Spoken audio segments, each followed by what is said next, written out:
Ahmedabad airport નજીક આજે એક પ્લેન ક્રેશ થઈ ગયું. જે પ્રકારના સમાચાર બહાર આવે છે એ પ્રમાણે પ્લેનમાં 242 જેટલા મુસાફર સવાર હતા અને પ્લેન કઈ રીતે ક્રેશ થયું તેના વિડીયો પણ સામે આવ્યા છે. સોશિયલ મીડિયામાં વિડીયો ફરી રહ્યા છે અને પ્લેન ક્રેશ થયાની ઘટના પછી સિવિલ હોસ્પિટલ ખાતે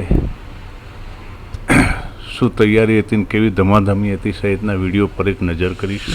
અમદાવાદ ખાતે પ્લેન ક્રેશ થવાની ઘટનામાં